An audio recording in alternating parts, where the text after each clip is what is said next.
ciencias de la complejidad. A diferencia de todos la mayoría, la gran parte de los edificios o las áreas de la UNAM, aquí estamos siempre pensando en la interdisciplina, en cómo la gente de diferentes disciplinas puede venir a entender los problemas que nos aquejan, desde el cambio climático, por ejemplo, hasta COVID. ¿No? Si se dan cuenta, COVID es justamente un sistema complejo. ¿Por qué? Porque no se puede analizar desde una sola perspectiva. Necesitamos personas que hayan estudiado distintas disciplinas, otras disciplinas, para poder entender mejor ese problema y aportar soluciones. ¿Okay? Entonces, lo que les vamos a contar ahora es, invité a 3 investigadores, uno de ellos es Marco Rosas, que nos va a hablar sobre cómo la complejidad, esta mirada de los sistemas complejos nos puede ayudar a entender mejor la movilidad en una ciudad.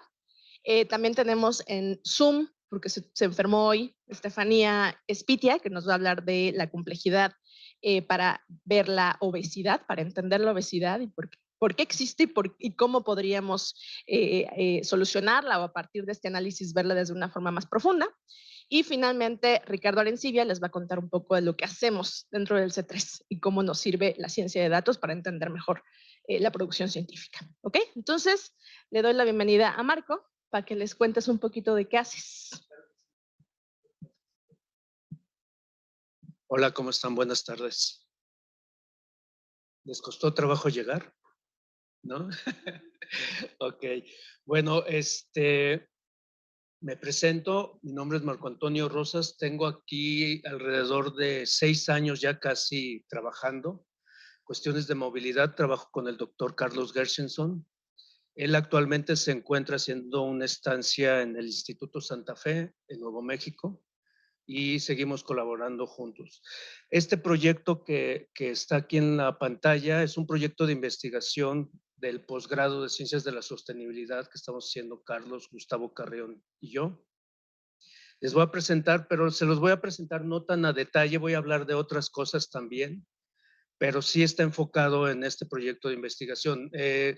Con Gustavo Carrión y con Carlos Gershenson hemos hecho cosas como en el metro sobre movilidad. No sé si han visto los señalamientos que están en el piso para entrar y salir en algunas estaciones. Ese es un proyecto que se hizo en el IMAS y aquí. Pusimos nosotros las primeras calcomanías en la estación Valderas y bueno, es un proyecto que a mí me gusta mucho, pero les voy a presentar después, posteriormente si les interesa les puedo dar información del otro, pero bueno, ahorita estamos trabajando con el Instituto de Movilidad y Transporte de la ciudad de Hermosillo, con este estudio tratando de integrar el transporte público a un sistema de movilidad mucho más sostenible. Ellos ya tienen un sistema de digitalización de su transporte público y estamos utilizando esos datos. Pero bueno, como me tocó a mí primero, les tengo que platicar de un poquito de complejidad. A mí me gusta este concepto de complejidad para empezar a entender qué es, ¿no? Hay muchos conceptos de complejidad por ahí en la literatura, pueden revisar, hay muchas descripciones según la persona, según el perfil de la persona que lo está describiendo, pero a mí en lo particular me gusta mucho esta porque un sistema complejo es algo entrelazado, es algo que es muy difícil de separar y vamos a ir viendo por qué, ¿no? ¿Por qué se considera así? Este logotipo es de la Sociedad Internacional de Complejidad. Carlos es vicepresidente de ella, yo también soy miembro de esta sociedad y me gusta mucho, no sé quién lo hizo, no tengo el autor, pero me parece que expresa muy bien lo que es la complejidad. Y bueno, ya entrando en materia de movilidad, todos sufrimos tráfico, todos sufrimos todos los días de movernos de un lugar a otro y todo lo que eso implica, ¿no? Estábamos trabajando en el posgrado en un proyecto en Xochimilco de agua y de movilidad y es increíble el tiempo que pasa la gente trasladándose de un lugar a otro y consiguiendo agua, en especial en Xochimilco. Son tiempos que se les va más de media vida en esos conceptos, ¿no? Y hablando de sostenibilidad, es muy importante considerarlo cuando se quieren hacer mejoras a la vida de las personas.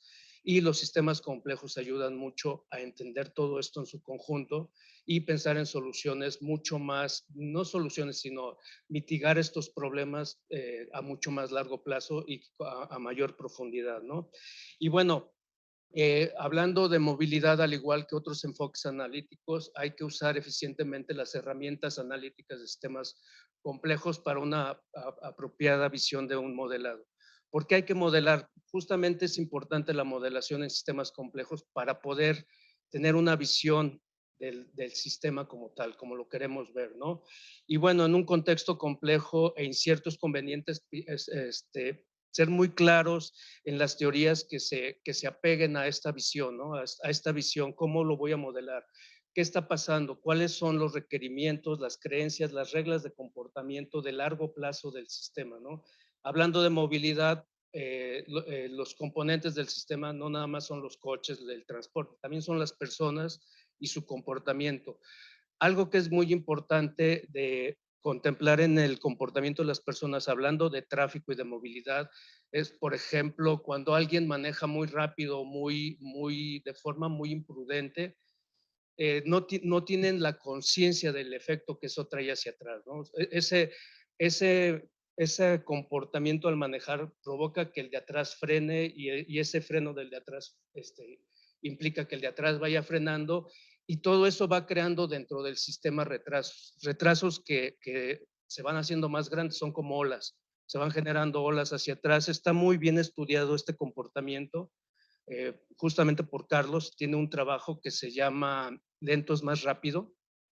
Es un trabajo de una teoría muy interesante que si les llama la atención la pueden consultar por ahí. Y él trabaja esta teoría en modelado, ¿no? O sea, él modela, por ejemplo, el frenado de un coche, cómo va afectando en forma de ola. Y es algo muy claro cuando observamos el Metrobús, no sé si también lo han visto, cuando hay un evento en el Metrobús se va haciendo una ola hacia atrás, el de atrás se tiene que frenar, tiene que esperar y de repente eso lo vamos a ver más adelante en gráficas, cómo se modela. De repente hay 4 metrobuses juntos y adelante no hay metrobuses que atiendan la demanda, ¿no? Todos esos comportamientos son los que hay que tener en mente cuando vamos a modelar algo. Y bueno, ¿por qué el transporte público? ¿Por qué nos enfocamos nosotros en ver la movilidad partiendo del transporte público? Esta es una comparación de un análisis de ciclo de vida de contaminación de emisiones de gases de efecto invernadero que se hizo en 8 ciudades de Europa. Sí, 8 ciudades. Y vimos que el comportamiento del transporte público en este estudio es el que varía más en las ciudades. Hay más variabilidad dentro del comportamiento de eficiencia y de contaminación y de emisiones de gases de efecto invernadero en todo el proceso del ciclo de vida del transporte público. Por eso decidimos abordarlo desde este punto de vista, cómo mejorar la movilidad de una ciudad a partir del transporte público, ¿no? Normalmente el enfoque de sostenibilidad de la movilidad va hacia la reducción del uso del automóvil particular, que es el menos eficiente. ¿Por qué? Pues básicamente por la ocupación, ¿no? Un coche lleva normalmente una persona o dos máximo. El promedio en la Ciudad de México me parece que anda entre el 1.4 y 1.7% dependiendo la hora. Y eso quiere decir que es muy ineficiente. Si vemos las emisiones per cápita de los diferentes modos de transporte, vemos que el menos eficiente es el automóvil particular. Entonces, normalmente el enfoque de sostenibilidad hacia la movilidad va encaminado a reducir el uso del automóvil particular, ¿no? Pero nosotros, pensando más allá, decimos, bueno, ¿qué alternativa hay? Pues el transporte público, ¿no? La gente normalmente sus trayectos no son caminables y algunos de estos trayectos que hace cotidianamente la gente tampoco son viables hacerlo en bicicleta, ¿no? Muy poca gente tiene la capacidad física para hacer viajes largos en bicicleta, además de lo que implica el peligro de andar en el tráfico. Entonces, por esa razón nos enfocamos en transporte público. Y bueno, el transporte público, uno de los factores más importantes es la eficiencia. Eh, Se han hecho estudios, encuestas a los usuarios del transporte público, en donde Por ejemplo, a mí me pareció un dato súper importante que surgió de una entrevista a gente de Catepec, Chalco y esta zona, justo hace unos meses cuando estaban en su apogeo los asaltos al transporte público. La encuesta reveló que pues no les preocupa tanto como que pase el transporte, porque dicen, no tengo alternativa, tengo que ir a trabajar, me tengo que transportar, me tengo que subir. Irme en una ruta o en otra, pues la probabilidad que me asalten es la misma. Entonces, lo que yo quiero es que pase a tiempo, que yo sepa cuándo va a pasar y cuánto tiempo voy a hacer a mi trabajo y que sea algo más o menos estable. Entonces, partiendo de esa visión de lo que el usuario percibe como un sistema eficiente, empezamos a trabajar desde este parámetro, pero consideramos que para que sea sostenible, trabajar en la eficiencia de un sistema tiene que estar moderado o ponderado en función a la eficiencia de los demás sistemas, ¿no? Estoy hablando del automóvil, de las bicis y caminar. Entonces es bien importante que se vaya evaluando la eficiencia hasta el punto en que empieza a afectar la eficiencia de los demás sistemas. Y si se dan cuenta, aquí es donde empieza a entrar el concepto de complejidad, ¿no? Cómo analizo un sistema en función de los otros sistemas. Y bueno, este es el modelo de análisis que estamos trabajando, en donde tenemos el enfoque en el transporte público, tenemos datos de GPS de todos los vehículos de Hermosillo y empezamos a modelar con datos de GPS de aquí del Pumabús. También tenemos 1 año y 2 meses de datos de operación diaria del Pumabús y con esos empezamos a modelar. Actualmente ya tenemos los datos de la ciudad de Hermosillo también de 1 año y es con lo que estamos trabajando. Pero esta es la primera modelación que hicimos del sistema en donde nos enfocamos en el transporte público, vamos analizando ruta por ruta, analizamos el número de vehículos por ruta, cuántas paradas recorren al día, cuál es su frecuencia, cuál es su intersección con otras rutas para ver transferencia de demanda de un lado al otro. Ahorita también vamos a ver eso. Y la intersección con otros modos. Posteriormente, hacemos un análisis de escala. Analizamos una ruta, analizamos el sistema completo, analizamos la ciudad y analizamos la región, ¿no? Posteriormente hacemos este análisis de frecuencia para medir la eficiencia y posteriormente hacemos la integración de los demás modos de transporte de acuerdo a su caracterización, hacer un análisis integral de todo esto para compararlo con la eficiencia del transporte público. Posteriormente hacemos lo que vimos en la gráfica del transporte público, un análisis de ciclo de vida para ver si esta intervención de eficiencia va a impactar realmente en la disminución o en la mitigación de estas emisiones de gases de efecto invernadero y posteriormente hacemos un análisis de sostenibilidad en donde ya incluimos análisis de confort, de eficiencia, de seguridad en el transporte y a nivel individual por cada persona y región. Y bueno, esto es lo que les comentaba. Hablar de complejidad es hablar de datos. Si no tenemos datos, modelar, pues no sirve de mucho. Afortunadamente aquí tenemos bastantes datos del transporte público del Pumabús. Estos son datos del Pumabús.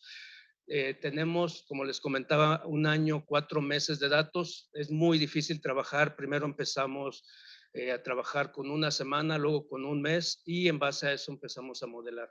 Obviamente escogimos el mes donde está el reingreso a clases, donde está más fuerte la demanda de estudiantes, de trabajadores y demás, y usamos esos datos de esas fechas, en particular del regreso a clases. Y bueno, aquí es donde empieza lo interesante. Pues tenemos un chorro de datos, los georreferenciamos, vemos dónde están, pero ¿cómo los estudiamos? ¿Cómo podemos ver la frecuencia? ¿Qué podemos hacer? Porque pues una lista grande de cosas pues no nos dice nada, muchos puntitos sobre la calle, pues sabemos que por ahí pasan los pumabuses, pero ¿qué hacemos para poder entender lo que queremos ver? ¿Cómo hacemos para entender el comportamiento del sistema como tal? A nosotros se nos ocurrió hacer radios en cada una de las paradas de 24 metros, también tiene su razón, 24 metros, ¿por qué? Porque es el doble del tamaño de un autobús. Entonces yo voy a saber cuándo entra y cuándo sale de este radio, de esta parada.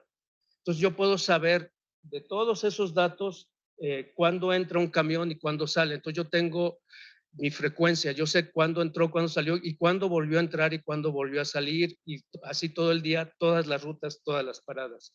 Entonces con esta simplificación de la información pudimos ver diferentes comportamientos, ¿no? Obviamente hay que crear el modelo para poderlo correr sobre todos los datos y saber las frecuencias de todos los camiones y tener esa información a la mano, ¿no? Y bueno, esto es lo que nos salió. Esto, si ven, del lado izquierdo están las fechas, agarramos del 9 de febrero al 16 de febrero y en el eje de las X abajo son parada por parada. El sistema Pumabús tiene cerca de 100 paradas, tiene 97, 98, dependiendo el día. Hay paradas que funcionan solo el fin de semana, hay paradas que por ejemplo, si ven al centro hay una línea corrida, esa línea es el estacionamiento, por eso tenemos datos de los autobuses por la noche. Los huecos blancos horizontales son la noche.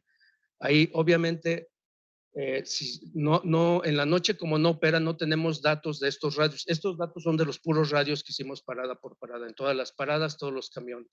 Entonces, si se fijan, podemos ver dónde hay paradas con poca frecuencia y paradas con mucha frecuencia. Ese análisis es con lo que estamos trabajando para empezar a rediseñar las rutas. Hay una iniciativa aquí en la universidad de querer hacer un rediseño de rutas. Hay varias iniciativas de movilidad, ¿no? Se está trabajando en la creación de pumabuses eléctricos exclusivamente para el área del campus central, que es patrimonio de la humanidad, y obviamente un autobús eléctrico daña menos la infraestructura de esta parte, que es un patrimonio importante, ¿no? Y bueno, este es el mapa de Ciudad Universitaria. No, este es el campus central. Este es donde están los institutos, las facultades. Aquí hay otros institutos. Nosotros estamos aquí ahorita. Y con este análisis de frecuencias podemos ver ya en un mapa cómo están interaccionando todas las paradas, ¿no? Cada una de las paradas, qué frecuencias tiene. Como les decía, esto es importante para trabajar un rediseño de rutas y hacer el sistema más eficiente. Se está trabajando en ello con estos datos y con la parte de electromovilidad para ver la frecuencia de rutas de autobuses eléctricos en el campus central y poder trabajar. Ahora, aquí viene lo interesante de un sistema complejo. Este modelo lo hizo Gustavo Carreón, estamos trabajando en Hermosillo, es un sistema autoorganizante. ¿Qué es esto? Nosotros sabemos cómo está funcionando, vemos los datos y demás, pero como hay un sistema en donde cada autobús tiene su GPS y el sistema sabe dónde está, lo que propone el modelo de Gustavo es que todos los camiones se comuniquen entre ellos y en función a su ubicación, a su velocidad, a todo lo que está pasando, se rediseñe las frecuencias y los tiempos de cada autobús. ¿Esto qué hace? Esto evita que se junten en estas olas que les comentaba hace un rato, 4 o 5 metrobuses y demás. Él trabajó este modelo con el metro.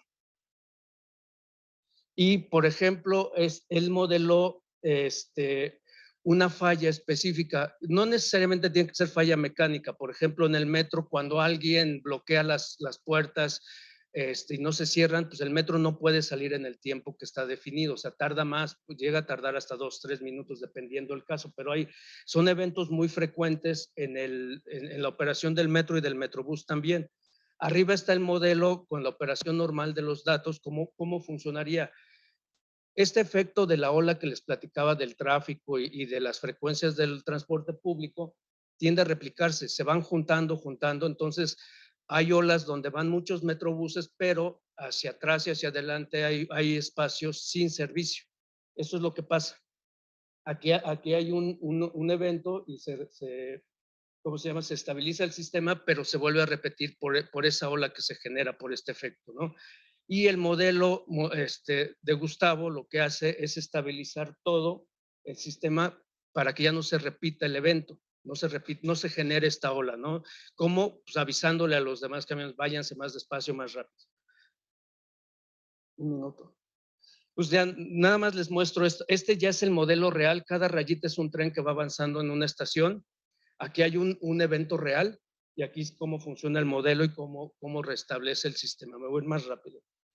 Este es el análisis que estamos haciendo con la Universidad de Dresden de las rutas del transporte público de Hermosillo.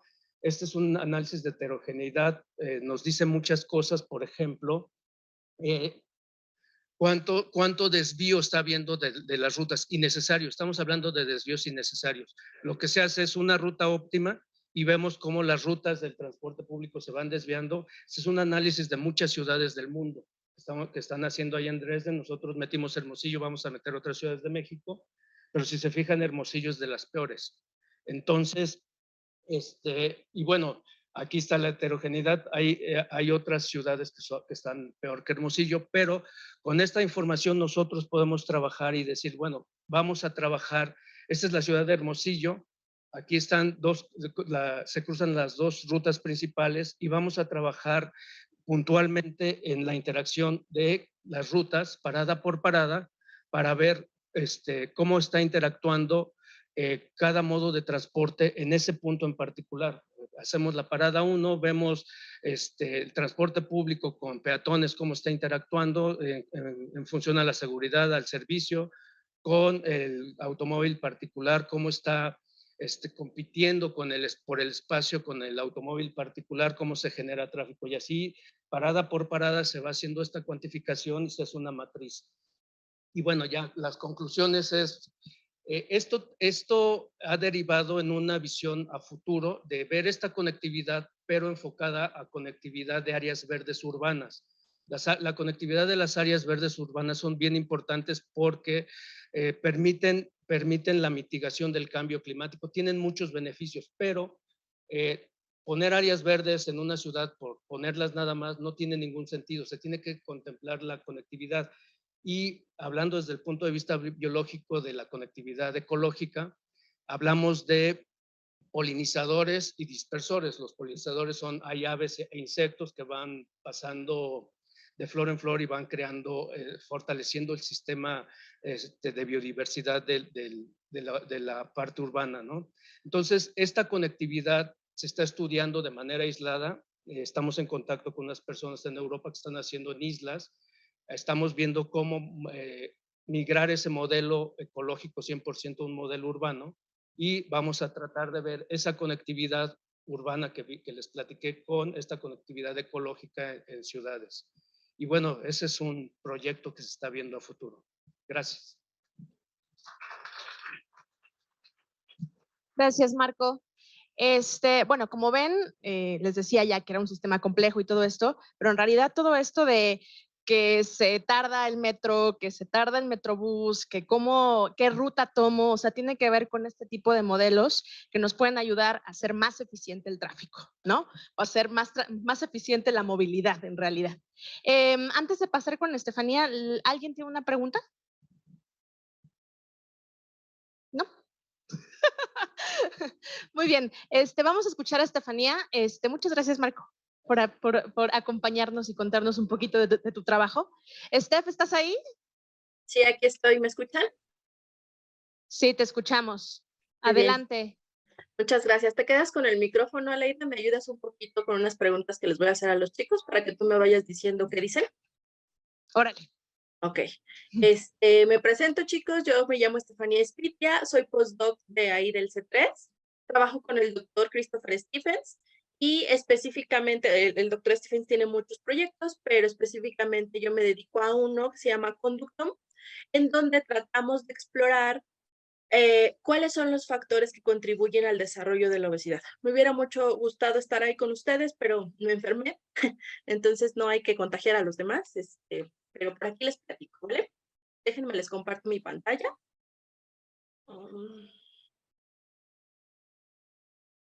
¿Sí se ve? Sí, sí se ve. Perfecto. Nada más Ok. ponle, ándale.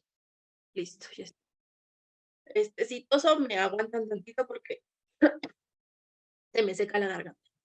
Ok, entonces justamente les voy a compartir cómo es que la complejidad nos ayuda a entender mejor el desarrollo de la obesidad, ¿sale? Entonces, yo les pregunto a ustedes, menciónenme qué factores se les ocurre que son importantes para el desarrollo de la obesidad. Cuéntenme. La alimentación, alguien dijo. Es que como tienen el cubrebocas, no sé quién dijo. La alimentación. ¿Qué más? El sedentarismo. ¿Qué más? ¿Y ya? Los hábitos. Ajá, ¿qué más? Justo, nos detenemos Ejercicio a lo mejor físico. pensando ahí, ejercicio, ajá. Nos detenemos un poco ahí pensando pues que son como los factores más relevantes y más estudiados, ¿no?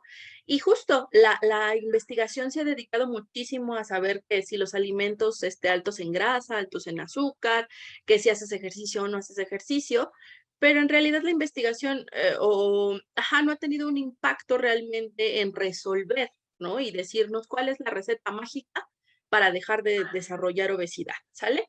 Entonces, justo, el Conductoma, como les decía, es un proyecto de investigación que busca todos estos factores de la conducta humana que están asociados a la obesidad. Específicamente ahorita estamos interesados en poblaciones entre 18 y 30 años. ¿Por qué? Porque sabemos que ahí es donde pasa como esta transición en donde podemos desarrollar sobrepeso u obesidad. Y además queremos justamente ayudarlos a ustedes a que no desarrollen la obesidad, ¿no? Y todas las implicaciones que esto tiene, que vamos a ver un poquito después. Entonces, en general, este es el proyecto que nosotros tenemos. Algo importante que quiero recalcar aquí es qué es Big Data y qué es Deep Data. Ya en la presentación anterior nos señalaron un poquito de qué se trata la complejidad y obviamente, como bien decían, necesitamos datos, ¿no? Datos para trabajar.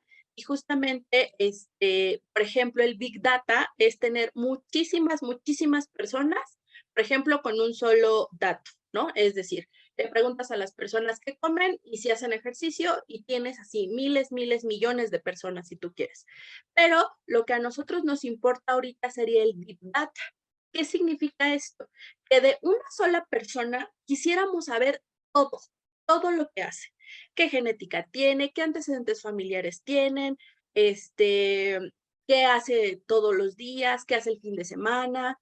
Todos los datos que tú puedas saber. Y gracias a este Deep Data, nosotros nos hemos encontrado con pequeñas conductas que hacen las personas que puede influir en el desarrollo de la obesidad, ¿sale?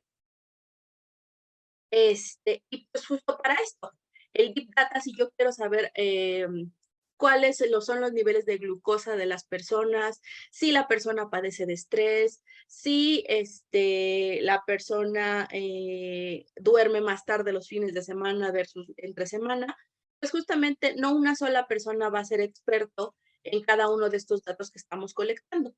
Justamente necesitamos múltiples expertos que nos ayuden a solucionar esto. ¿Qué profesiones se les ocurre que puedan estar involucradas en el estudio de la obesidad? Nutriólogo. Ajá, ¿qué más? Psicólogo. Ajá, ¿qué más?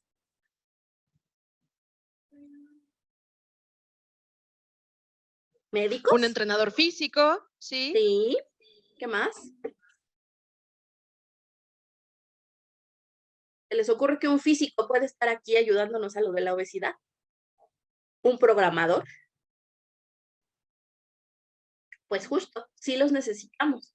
Médicos, psicólogos, físicos, químicos que nos ayuden con las muestras sanguíneas, mercadólogos. Ustedes, no sé si ustedes saben, pero los mercadólogos son expertos en que compremos cosas. Entonces, imagínense que nos están vendiendo, no sé, unas papitas fritas.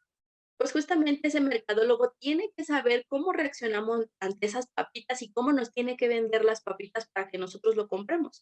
Ellos saben muchísimo de estas cosas, ¿no? Y programadores, ¿para qué? Pues para el manejo de datos, perdón. Ay, me fui hasta abajo. Y pues no nada más eso, sino todo lo que se les pueda ocurrir a ustedes, puede estar juntos trabajando con nosotros en el Centro de Ciencias de la Complejidad, no solo en este proyecto, sino en muchos otros que se desarrollan ahí. Y pues eso nos lleva a qué datos tenemos. Pues tenemos antecedentes familiares. Supongo que ustedes saben pues que si viven con personas, pues si sus abuelos o sus papás tienen diabetes, pues ustedes tienen un chance de desarrollar esas mismas enfermedades. Pero también la crianza. ¿Cómo te enseñan a comer? ¿Cómo te enseñan a hacer ejercicio? ¿Cómo te enseñan a ir al médico y cuidarte? ¿No? O sea, antecedentes familiares no solo es genética, antecedentes familiares también implica un modo de crianza que es importante. ¿Cuántas horas duermes? Ahorita vamos a ver un ejemplo de las horas de sueño. Comida, obviamente, cuánto comes, pero también qué cantidad y calidad de los alimentos ingieres. Medidas antropométricas, es decir, cuánto mides, cuánto pesas, cuánto porcentaje de grasa tienes, cuánto porcentaje de músculo, etcétera. Perfiles metabólicos en sangre, cuáles son tus niveles de glucosa, de triglicéridos, que van a ser consecuencias después del desarrollo de la obesidad. Genética, hay algunos estudios que sugieren que hay algunos pedacitos del ADN que pueden contribuir a que nosotros desarrollemos obesidad o algún problema metabólico. Ejercicio, obviamente, cuánto haces, qué tipo de ejercicio haces y los hábitos que tenemos. Si estos hábitos o estas horas de dormir o esta manera de comer, es realmente consistente o no, ¿no? Porque de nada sirve que lo hagas 2 días a la semana si los demás días comes lo que quieres o no haces ejercicio o no duermes bien, etcétera. Tiene que haber un hábito continuo para que esto funcione. Hablando del sueño. ¿Cuántas horas de sueño ustedes creen que necesitamos para no desarrollar obesidad? ¿Alguien dijo 8? Ajá. ¿Alguien da más? ¿Alguien da menos? ¿No? 7. 8 es 7. Ajá. Pues miren, tienen más o menos la idea, pero justo lo que quiero recalcar aquí es que justo menos se ha visto que personas que duermen menos de 5 horas o más de 9 pueden desarrollar obesidad. O sea, no es bueno ni dormir poco, pero tampoco es bueno dormir mucho, ¿sale? Entonces son este tipo de cositas que a lo mejor pensamos, ay, pues más de 8 o mínimo 6 horas, ¿no? Ajá, pero también hay que pensar en qué nos excedemos y eso también puede jugar un factor importante en el desarrollo de la obesidad, ¿no? Este es un ejemplo aislado, digámoslo así, pero justo queremos, además de colectar datos que ya tenemos, como estos que son bastante, digámoslo así, fáciles de obtener, mediante cuestionarios, mediante citar a la persona y preguntarle cosas, tenemos otro tipo de proyectos o de protocolos, de alguna manera, que necesitamos para ver otros factores que pueden estar implicados. Por ejemplo, las resonancias magnéticas las queremos para saber cómo reacciona nuestro cerebro ante alimentos saludables versus alimentos no tan saludables. Pero además de eso, también ante actividades, es decir, ejercicio o cosas sedentarias, como por ejemplo estar viendo una película. Sabemos que en el cerebro existen zonas que reaccionan a cosas que nos gustan. Por ejemplo, sí, lo que comemos, que son alimentos altos en grasa y altos en azúcar, pues nos gustan,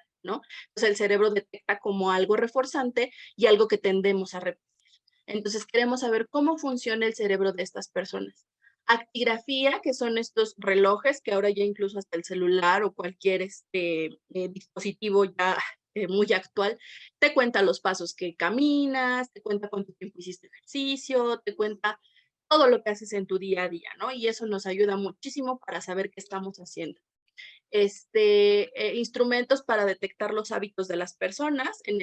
Ahorita estamos interesados en cómo eran tus hábitos antes, durante y ahora y después de la pandemia, ¿no?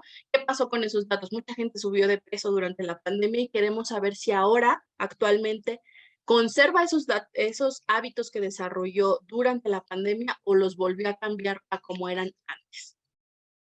Eye tracking, que es una herramienta bastante útil en donde simplemente hay una cámara en la computadora que nos está detectando el movimiento de los ojos, ¿no? Y qué tanto se dilata nuestra pupila. Igual, para saber cómo reaccionamos, cómo reacciona nuestro cuerpo ante alimentos saludables y no saludables.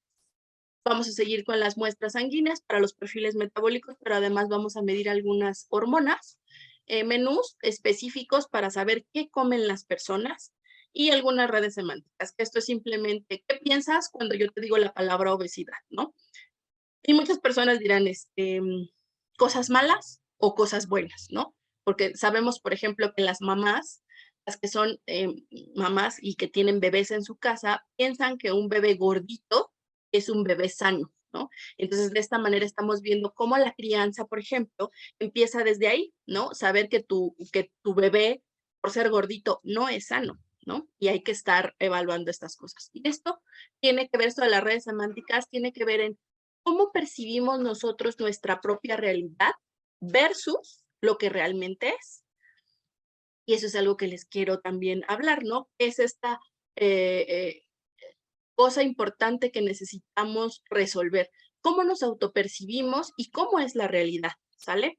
Y esta es una escala que se llama escala de Stunkar, en donde les preguntamos a las personas, ¿cuál de estas figuras, si eres mujer arriba, si eres hombre abajo, cuál de estas figuras tú crees que tienes como cuerpo? ¿No? Y entonces hay personas muy, no lo quiero decir así, pero tal vez honestas, en donde, pues sí, no sé, yo estoy en el 7, ¿no? ¿Y en dónde te gustaría estar? No, pues a mí me gustaría estar en el 5, ¿no? Y eso es como nos autopercibimos, pero cuando nosotros medimos a las personas y vemos la realidad, o sea, vemos en dónde se ubica realmente, si esta persona dijo en el 7, pero realmente está en el 9, por ejemplo, ahí hay una diferencia y una discrepancia entre cómo te autopercibes y cómo es la realidad, ¿sale? Y hacérselo saber a la persona es muy importante, saber cómo estamos realmente, porque a lo mejor si dice, bueno, sí, soy gordito, pero no tanto, pues la persona no va a hacer un cambio realmente importante en su conducta, sino que va a seguir con sus hábitos rutinarios. Diferente a que si le decimos, no, no estás en el 7, estás en el 9 y tienes que hacer algo. Entonces a lo mejor ahí ya la persona pudiera cambiar de voz. Pero no nada más es cómo nos autopercibimos aquí en las figuritas con el peso. Una cosa es cuando nosotros le preguntamos a las personas, ¿qué comes? Y lo que realmente nos dicen y lo que realmente es, ¿no? Hay un estudio en donde le empezaron a preguntar a las personas, tienes que hacer un diario de lo que comes, ¿no? Apuntar todo lo que comes. Ya, lo entregaban a la semana. La siguiente semana les dijeron, vamos a poner una cámara dentro de tu casa para ver qué comes. Y entonces pues tenían las cámaras en la cocina y entonces pues veían lo que comían las personas. Pero al mismo tiempo, y eso no se los dijeron a las personas, las estaba siguiendo un detective privado. Y entonces los detectives empezaron a ver que las personas antes de llegar a su casa se quedaban en sus coches y empezaban a comerse unas papitas o un refresco antes de entrar a su casa porque sabían que los estaban grabando, ¿no? Entonces, una cosa es lo que reportas que haces versus lo que realmente haces, ¿no? Y eso aplica, por ejemplo, lo mismo para lo del ejercicio. ¿Cuántas horas de ejercicio? Pues yo me voy al gimnasio y hago 3 horas de ejercicio. Ajá, pero si grabas a la persona, pues en lo que se cambia de aparato y en lo que platica con su amigo, pues ya no fueron 3 horas, ¿no? Fue una, ¿no? Y esto, por ejemplo, lo podemos solucionar con los actígrafos, ¿no? Saber cuánto tiempo la persona realmente está haciendo una actividad de alto impacto que representa el ejercicio. Por ejemplo, cuánto nivel de hambre tienes versus lo que tienes realmente. Y esto lo podemos comprobar, por ejemplo, con la liberación de hormonas de hambre. Porque no sé a cuántos les ha pasado que están en el restaurante y dices, no, ya, comí muchísimo, muchísimo, ya estoy súper lleno, ya no puedo más. Y entonces llega el mesero y dice, ¿un postre? ¿Se te antoja un postre? ¿Quieres pedir un postre? Y dices, bueno, pues sí, a lo mejor me cabe un poquito, ¿no? Y te comes el postre completo, ¿no? Entonces también, ¿cómo autopercibimos de que si nos cabe o no nos cabe, pero al final terminamos comiendo de más, ¿no? Y pues bueno, todo esto justamente también queremos hacer dentro del proyecto, saber esas diferencias entre la realidad, la objetividad de la realidad y tu realidad, lo que tú construyes en tu cabeza, que te va a permitir o no hacer cambios favorables para tu salud. Y pues justo, la predicción es el objetivo del conductoma, ¿no? ¿De qué nos sirve tener estos datos como la edad, las hormonas, el ejercicio, tus antecedentes familiares, la comida, si tienes estrés, si no tienes estrés, si vives lejos de tu casa, lo que acaban de decir del tráfico? Hemos seguido, por ejemplo, a trabajadores de la UNAM en donde viven lejísimos y entonces tienen que entrar, por ejemplo, a las 7 de la mañana. Pues tienen que salir de su casa desde las 5, aventarse un tráfico de 2 horas, llegar a su trabajo, hacer su trabajo, salir no sé, qué les gusta, a las 7, 8 de la noche, aventarte otras 2 o 3 horas de regreso. Y entonces, ¿a qué hora tienen tiempo para hacer ejercicio? Realmente esas personas no hacen ejercicio no porque no quieran, sino porque vivir en la ciudad y vivir tan lejos, pues no es tan fácil, ¿no? Programar tus actividades para poder tener una mejor salud. Aplicándolos a ustedes, pues es que tan lejos viven de su escuela, por ejemplo. ¿Cuántas horas de sueño tienes y tus hábitos que tienes, ¿no? ¿Y para qué? Pues justamente para saber si esas conductas te van a traer un buen o un mal futuro, ¿sale? Y justo es lo que hemos tratado de hacer con estos datos. Por ejemplo, hemos hecho, evaluado algunos escenarios en donde justamente ustedes tienen que percibir cómo es que quieren su futuro, ¿no? ¿Cómo quieren ustedes pasar su futuro? En el escenario 1, que es este azul que está aquí, imagínense que ustedes empiezan con obesidad a los 20 años, luego a los 40 tienen ya problemas metabólicos, a los 50 tienen diabetes y a los 60 fallo renal, ¿no? Y pues a partir de ahí se mueren, por ejemplo, a los 70, pero con una calidad de vida de años, de muchos años de medicamentos y de hospitales que pues nadie quiere, ¿no? Diferente que si desarrollaras obesidad a los 20, y que hasta los 60, por ejemplo, tuvieras un control adecuado de esas comorbilidades. Bueno, ya teniendo un tratamiento, pues baja un poquito el sufrimiento que tienes de aquí a que te mueres, ¿no? Pero en el escenario 3, por ejemplo, la obesidad, si la desarrollabas hasta los 40 en vez de los 20, pues entonces ya se empieza a recorrer la edad de todos estos desgastes que tenemos en el cuerpo, ¿no? El síndrome metabólico lo desarrollas hasta los 50, la diabetes a los 60, pero justamente continúas con un tratamiento y pues va a mejorar. Y pues el mejor de los escenarios es que tengas, por ejemplo, sobrepeso a los 30, obesidad hasta los 50, el síndrome metabólico hasta los 60 y a los 70 pues sí tengas tal vez ya un desgaste que es obvio de la edad, pero que ya no vas a sufrir tanto como en el escenario 1. ¿No? Entonces, más bien hay que cuidarnos justamente desde estas edades tempranas para no tener sobrepeso y obesidad y que no se desencadenen todas estas enfermedades que pueden traer pues más problemas. ¿Qué más podemos hacer para tener una calidad de vida mejor? Un minuto, Steph. Sí, ya voy a terminar. Tener mediciones médicas constantes, eso es básico. Por ejemplo, hemos visto que las personas que tienen un nivel de educación alto, seguido van al doctor. Y gracias a que seguido van al doctor, te empiezan a detectar enfermedades, ¿no? Bueno, pues sí tienes obesidad aquí como a los 40, los triglicéridos altos como a los 45, 50, colesterol alto como a los 45, 50 y diabetes sí te dio, pero a lo mejor te dio hasta los 60. Diferente de los que no tienen un grado de estudios alto, en donde no se van al médico y van hasta que se sienten mal. Y entonces cuando se sienten mal es porque ya tienen diabetes, pero también tienen todo lo demás. O sea, ellos no se dieron cuenta realmente con una anticipación para poder hacer algo como estos y retrasar un poquito el diagnóstico de la diabetes, ¿no? Entonces, y entre sus familiares y obviamente ustedes pensando a futuro, es bueno que desarrollen hábitos en donde se estén checando constantemente para que ustedes puedan hacer algo y que no todas las enfermedades se las diagnostiquen en un mismo punto temporal, ¿no? Entonces, eso es de manera muy general, son datos que hemos tenido y pues justamente entra dentro de las redes complejas. ¿Por qué? Porque como les acabo de exponer aquí, son muchísimos los factores que intervienen en el desarrollo de la obesidad, ¿sale? Entonces, no sé si tienen alguna pregunta. Gracias, Steph. Pues también otro tema, ¿no? O sea, ya vimos el tráfico, ahora la obesidad, que tiene que ver con nuestra vida cotidiana, nuestras decisiones que tomamos, que comemos, cómo dormimos, cuántas horas dormimos, si vamos al médico o no. Y es justo la vinculación entre diferentes áreas, diferentes expertos y expertas, muchos datos y estos estudios que nos permiten predecir cómo nos va a ir en el futuro dependiendo de nuestras decisiones de hoy. ¿Ok? Entonces, ¿alguien tiene una pregunta? Ay, ok, quedó súper claro. Entonces, les podemos hacer examen. ¿Cierto? Gracias, Steph. De nada, que estén muy bien, chicos. Un gustazo. Cuídate mucho. Hasta luego. Ay. Ay, sí, un aplauso. Bueno, ya no escuchó el aplauso. Sí, Ay, sí escuchaste tu aplauso. Sí, escucho. Sí, gracias. Gracias, Steph. Lista, pues vamos a terminar otros 15 minutitos con Ricardo Arencibia, que es nuestro experto en cienciometría.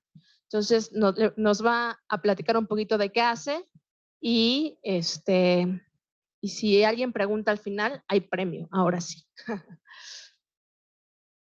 Te pasó el micro, Rich.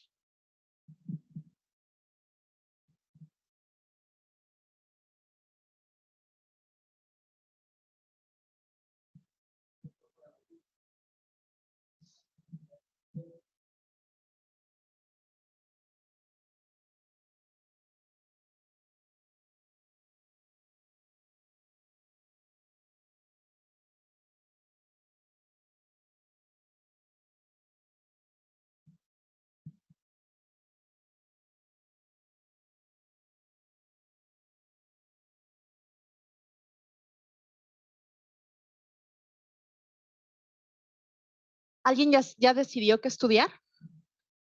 Todos, supongo, ¿no? Todos están en sexto semestre, ¿no? ¿Alguien sí ya sabe, así segurísimo? ¿Ya? A ver quién. Alza la mano, ¿quién ya decidió qué estudiar? Ok. ¿Qué vas a estudiar tú? Medicina. Ok. ¿Y quién más? A ver, alza la mano. ¿Qué? Psicología clínica. Muy bien, muchas ciencias. Ajá. ¿Tú? ¿Psicología? Psicología. ¿Ahí atrás? Ah, ¿estabas alzando la mano o te estabas limpiando los? ¿Medicina? ¿También? Ok. Wow, es la primera vez que escucho a tanta gente que quiere estudiar cosas de ciencia. ¿Tú al final? ¿Qué? Neurociencias. Ok, ok. Lo que sea que Alguien decidan tipo, estudiar son bienvenidos al Centro de Ciencias de la Complejidad. Caben aquí. eres como la voz, así, el fantasma, ya no te vemos y te seguimos escuchando. Sí, si se dieron cuenta, muchos de los proyectos que se trabajan aquí requieren personas de ciencias, ¿no? O sea, la parte de neurociencias y la alimentación, la parte de medicina y otra vez temas de obesidad. Tenemos muchísimos proyectos que se vinculan con todas estas áreas. Entonces, no es que estudien complejidad, porque no existe la carrera tal cual, pero si empiezan la carrera pensando en esta proyección, en abarcar otras áreas, pueden, después de terminar la carrera, venir a hacer una tesis de licenciatura, tesis de maestría, incluso tesis de doctorado, incluso hacer postdoctorados, como Steph es acá, para vincular lo que estudiaron con una problemática de cotidiana de la gente, que la gente vive todos los días. ¿Ok? Entonces no se les olvide la complejidad una vez que terminen la carrera, porque seguro que les va a servir y seguro que lo van a ver todos los días. Van a estar viendo que no les basta solamente saber de neurociencias, no les basta ser médico o médica, no les basta ser psicólogo o psicóloga. Tienen que aprender de otros compañeros de otras ciencias para entender qué está sucediendo. ¿Ok? Entonces, Ricardo, adelante. Va a ser muy breve y como no quiere funcionar la computadora, pues todo va a ser así improvisado, ¿no? Y entonces, a mí me parece que a ustedes no les queda ya duda de que este centro es un centro complejo. ¿Sí o no? Y de los problemas que se estudian en este centro son sumamente complejos. Y yo les tenía una diapo donde tenía una foto de nuestra galaxia y una foto de nuestro cerebro. Nuestra galaxia y nuestro cerebro. ¿Cuál ustedes consideran que es el más complejo de estas dos imágenes? O sea, la galaxia en la cual vivimos o el cerebro. Qué bien, o sea, el cerebro es la estructura más compleja que existe en el universo conocido. Son 69.000 millones de neuronas interconectadas y que de esa interconexión, ¿qué es lo que provoca? Pues nuestro comportamiento, nuestra forma de ser, nuestra forma de comportarnos entre nosotros y el comportamiento de la sociedad en la que vivimos. Entonces, uno de los actores de esta sociedad en la cual nosotros vivimos son precisamente los científicos, todos los que trabajamos en este centro. Y todos los que trabajamos en este centro somos parte de una comunidad que se dedica a construir esa maravillosa estructura a la cual le llamamos ciencia, que no es más que la actividad que se dedica a identificar, a hacerse preguntas de la realidad, a identificar todos los problemas que pueden existir en nuestra realidad, a tratar de diseñar metodologías, herramientas y métodos para darle solución a esos problemas y a partir de ahí transformar la realidad. O sea, si ustedes están motivados por una carrera de ciencia, lo principal que deben saber es que un científico a lo que se dedica es a hacerse preguntas que no se hayan ellos, que no se hayan hecho anteriormente nadie, preguntas que lo motiven a identificar un problema. Y una vez que identifica ese problema, es hacer todo lo posible, buscar todo el conocimiento disponible para tratar de darle solución a ese problema. O sea, que nuestra comunidad de investigadores no son más que personas dedicadas toda su vida a resolver problemas, transformar nuestra realidad. ¿Para qué? Para hacernos mejor la vida. Ya ustedes vieron en las dos presentaciones anteriores, la de Marcos y la de la doctora que me precedió, que cada uno de ellos está trabajando en un problema en el cual intervienen no solo especialistas de una disciplina, que esa es una de las características de la investigación que se hace en este centro, sino especialistas de múltiples disciplinas. Aquí son útiles todos, tanto para tratar un problema como es la obesidad, como para un problema que es la movilidad urbana, como para un problema que puede ser la pandemia. ¿Ustedes quieren ver algo tan complejo como la pandemia que vivimos a partir del año 2020? O sea, esta pandemia afectó todos los sectores de la sociedad. Y para resolver todos los problemas que se derivan de esa pandemia fue necesario hacer investigación en todas y cada una de las áreas del conocimiento existente. El turismo, ¿qué tiene que ver el turismo con una pandemia? Importantísimo. A partir de la pandemia, pues se cayó los ingresos por turismo. ¿Y qué tuvieron que hacer las instituciones turísticas? Pues adaptarse a esa realidad, que es otro de los mecanismos que tienen que ver con el tema de la complejidad, la capacidad de adaptación. Y los hoteles, los negocios, por ejemplo, el negocio más típico, el de venta de comida, o sea, un restaurante, ¿a qué se adaptaron? O sea, venta a domicilio, o sea, todos hacen sus estrategias para poder adaptarse a esa nueva. Bueno, pues los científicos estamos constantemente adaptándonos a las nuevas realidades que se derivan del propio conocimiento que nosotros somos capaces de crear. O sea, el conocimiento existe. Hay una serie de preguntas. Resolvemos un problema y a la vez que lo resolvemos surgen nuevas preguntas y nuevos problemas a solucionar. Esa es la vida de un científico. Yo los motivo mucho para que, y la universidad tiene las puertas abiertas a que ustedes acepten el reto que significa dedicarse a hacer ciencia. Porque es un reto que significa estar todo el tiempo haciéndote preguntas y todo el tiempo buscando soluciones a los problemas que tenemos todos.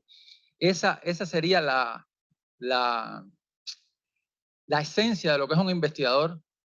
Y claro, para resolver un problema tenemos que conocer a fondo ese fenómeno y todo el contexto que está relacionado con un problema. De ahí otra de las características que quería insistir. O sea, hay que estudiar mucho. O sea, tú no puedes resolver un problema sin conocerlo. Para resolver un problema, lo primero que tienes que saber es conocer todos los factores. Fíjense cómo para resolver el tema de la obesidad intervienen múltiples actores ahí. O sea, tenemos que ser capaces de conocer todo lo posible sobre ese problema que estamos intentando resolver y a partir de ahí poder dar una solución. Por lo tanto, la carrera de un científico, y sépanlo desde ahora, es estudio, estudio, estudio, prueba y error. Todas las soluciones que nosotros podamos obtener no necesariamente son satisfactorias. Y nuestra carrera científica se basa en ensayo y error. O sea, tratar de probar las soluciones que damos, ver si son buenas, si no están mal, y si están mal, saber qué cosas son, cuáles son los elementos que hacen que esa respuesta no fue la positiva, hasta dar con la vacuna contra el COVID, hasta dar contra el tratamiento que cure, no sé, enfermedad como el vitiligo, como cualquier otra enfermedad que exista para la cual no haya una solución hoy, pues eso será la esencia de la actividad de investigación.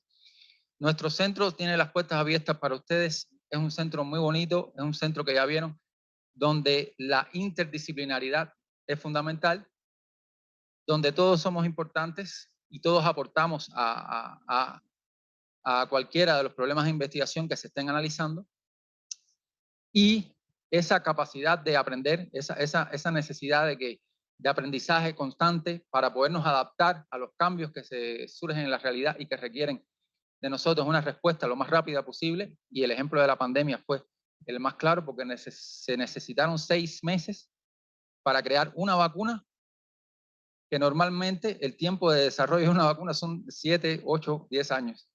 O sea, fíjense el esfuerzo que hubo que hacer durante 6 meses, y todo ese esfuerzo fue gracias también a todos estos adelantos que les mostraba Marcos y la doctora, que tienen que ver con el análisis de datos. Cada vez somos capaces de colectar más datos de la realidad, y el procesamiento y análisis de esos datos pues nos permite acelerar el procesamiento de información para dar al traste con una solución a esos problemas. Hoy recolectamos datos de todo, nuestro reloj, nuestro smartphone, nuestro smartwatch recopila información, su celular recopila información, toda esa información está en bases de datos, y esas bases de datos nos pueden decir mucho. Así que también los que estén optando por carreras de cómputo y esas cosas, pues sepan que cada día se están convirtiendo en esos especialistas muy importantes dentro de un proyecto de investigación. Entonces, si lo que les he dicho no los motivara, pues los voy a motivar todavía más. O sea, estarían, si aceptan el reto de ser científicos, de optar por una carrera de ciencia, yo considero que es una de las carreras más nobles que existe. Solucionar los problemas de todos, me parece que es, y no solucionar problemas simples, o sea, solucionar problemas que realmente en los cuales intervienen toda una inmensa cantidad de factores, pues es una profesión que me parece a mí que es la más noble que pueda existir. O sea, mejorar la calidad de vida de las personas, formar parte de esos agentes del cambio que permitan que este universo, que esta realidad que vivimos sea mejor, que haya menos hambre, que haya menos violencia, que haya mejor un tratamiento, un comportamiento mejor con la naturaleza, para que nuestra especie humana pueda vivir lo más posible. O sea, todos esos elementos me parece que son que nos pueden motivar, ¿no? A decir, caramba, voy a ser científico, no voy a ser youtuber, voy a ser científico, no voy a ser... O sea, todas las carreras son importantes, todo el mundo es importante en la sociedad, pero los científicos tenemos un rol fundamental. Así que los exhorto a todos y los invito a que no se amilanen. Son difíciles, hay que estudiar mucho, pero una carrera de ciencia es una carrera muy prometedora, y los invito a ustedes a emprender ese camino.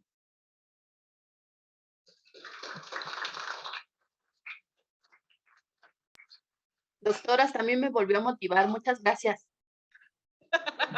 Estefanía ahí todavía. Bueno, pues muchas gracias, Rich. En realidad, esto fue más bien una invitación a hacer ciencia, a hacer investigación. Ustedes saben que terminando su carrera pueden tener muchas vías, pero la más común es que la gente sale y busca un trabajo de su área y de eso vive, ¿no? Y hay otra forma también de sobrevivir, también mucho más, yo diría, enriquecedora, que es hacer investigación científica. Y para eso, justo les decía, pueden venir al C3, hacer tesis, a unirse a proyectos de investigación, a hacer grupos colaborativos interdisciplinarios, a generar respuestas a las preguntas que tienen que ver con nuestras problemáticas principales. ¿Ok? Entonces, ¿alguien ha pensado en hacer investigación? ¿Dedicarse a hacer ciencia? ¿Sí? Muy bien, muy bien, muy bien. Bueno, pues esperemos que las tengamos aquí. ¿Alguien tiene alguna pregunta sobre hacer ciencia, por ejemplo? Si viven de eso, si se puede vivir de eso, por ejemplo. A ver, dinos.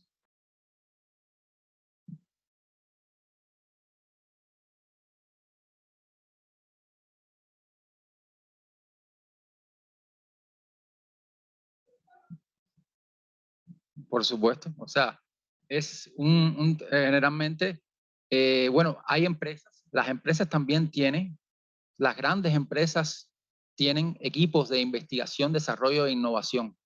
O sea, porque una empresa, para poder sobrevivir, tiene que adaptarse al entorno, y para adaptarse al entorno tiene que implementar cambios. O sea, que cuando estamos hablando de investigación, no piensen que es solo una torre de marfil y un grupo de científicos trabajando en una universidad o en un grupo de élite. No, o sea, toda empresa tiene, o sea, toda empresa con desarrollo tiene un grupo de investigación, desarrollo e innovación, donde 4 o 5 personas están dedicadas a hacer cambios al proceso que ellos están llevando a cabo para ser exitosos y mejorarlo. Porque para competir, tú tienes que ser cada vez más innovador. O sea, que cuando estamos hablando de investigación, no piensen solamente en nuestra universidad y en centros de investigación. Nosotros nos formamos para ejercer esa capacidad de hacerse preguntas, encontrar soluciones y resolver problemas en cualquier área en que nos estemos desenvolviendo. Desde un especialista en sociología trabajando para el turismo, un especialista de marketing, como decía Aleida, hasta un químico o un bioquímico que trabaja en una empresa de perfumería y que está desarrollando el último producto para penetrar en el mercado. Entonces, la ciencia es universal, es a todas las áreas del conocimiento están. Y entonces sí, o sea, los que trabajan en esas empresas pues están remunerados con el sistema salarial que tengan las empresas, y los que trabajamos en universidades pues hay un presupuesto público para la ciencia que es el que nunca debe, el que siempre tenemos que esforzarnos porque no decrezca. O sea, cuando vemos cuáles son los países que más han crecido desde el punto de vista en desarrollo, Corea del Sur, bueno, Corea del Sur dedica casi un 2% del Producto Interno Bruto a actividades de ciencia y tecnología. 2%. Creo que nuestros países apenas llegan al 0.6. O sea, ya con eso podemos tener una idea de por qué no estamos al nivel que están esos otros países, porque precisamente para tener esa voluntad política para invertir, o sea, tienes que mirar a futuro. El trabajo de ciencia no es cortoplacista. Muchas de las principales soluciones que se buscan, pues realmente están y son materializables a muy largo plazo, 5 o 10 años. Entonces, hay investigación cortoplacista, pero también hay que tener la capacidad de ver a largo plazo. Y los principales problemas, soluciones como la movilidad urbana, o sea, no son problemas que se solucionen así tan fácilmente en muy poco tiempo. Son problemas que dedican mucha actividad, mucho trabajo, mucho conocimiento. O sea, hay que aprenderlo todo.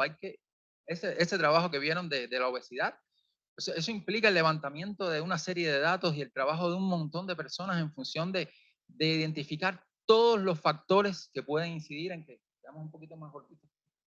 Y sobre todo en saber qué podemos hacer para que esos hábitos que tenemos, que son nocivos para nuestro cuerpo, pues poder eliminarlos, poder saber cuáles son los elementos que nos pueden ayudar a disminuir ese riesgo de nuestra vida, porque es un riesgo que nos puede dar un impacto mañana, nos puede subir la presión. O sea, pero todo eso junto son, en el caso de nuestras universidades, tenemos un presupuesto para poderlo ejercer.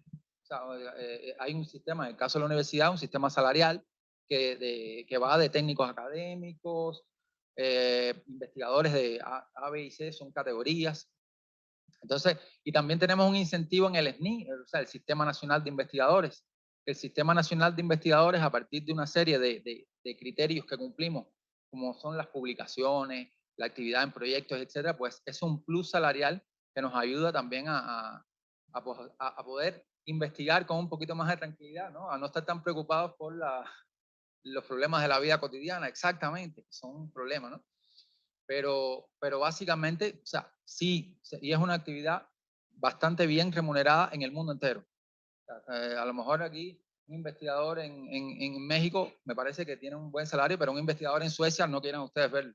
Y en Estados Unidos un investigador titular de cualquiera de estas universidades no tiene que preocuparse por nada en esta vida. O sea, que desde el punto de vista salarial es una actividad que tiene esa compensación porque se nos van, o sea, las neuronas, o sea, tienen que aguantar ahí. El estudio constante exige de nosotros a veces piensan, ¿no? O sea, un trabajo mecánico, o sea, un trabajo físico da mucho esfuerzo.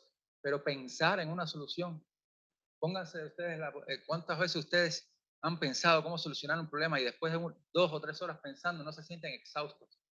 Totalmente, como si hubieran trabajado 10 horas seguidas.